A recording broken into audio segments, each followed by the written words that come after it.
Inspector साहेब या ठिकाणी बसलेले आहेत.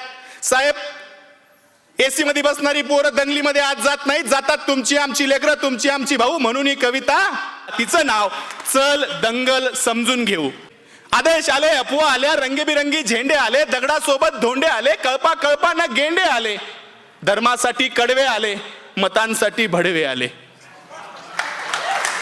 दंगल पेटली, घरं पेटले, दंगल पेटली, घरं पेटले, हलक्या मेंदूचे पेटून उठले, गाड्या तुटल्या, काचा फुटल्या, यात माणसांचं मरण झालं, ब्रेकिंग न्यूजला कारण झालं, पत्रकार घटनेच्या खोलात गेले, घटनास्थळीचे जेलात गेले.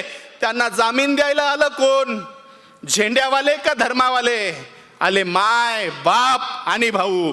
चल दंगल समजून घेऊ, खरं खोटं तपासून पाहू. की हे जे काल झालं, हे जे काल झालं त्यात फक्त गरिबाचं हाल झालं. हे जे काल झालं त्यात फक्त गरिबाचं हाल झालं. पोलिसांना हुडकली, त्यात सगळी पोरं अडकली. मग दाखल केस, दाखल शिक्षा, मग कशाची शाळा न कशाची परीक्षा. मग पोलीस स्टेशनात गाड्या आला, दंगल पेटवणारा भाड्या आला, त्यांची आपापसात मीटिंग झाली, आतल्या आत सेटिंग झाली, पैशानं कोंडी फुटली, पुढाऱ्यांची पोरं सुटली.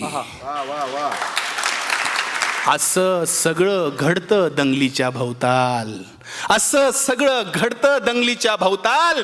पेटवणाऱ्याची सुटतात, बाकी भाकरीसाठी मवताल. आता जेलात त्यांच्या ढुंगणावर रोज कच्चून दंडे पडतात. दादा हो, एकदा जाताना साहेबाला विचारा, कोलम कसा असतो, 3rd डिग्री कसा असतो.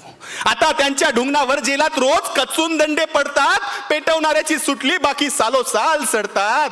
असं सगळं दंगलीमध्ये होत असतं भाऊ. चल दंगल समजून घेऊ, खरं खोटं तपासून पाहू.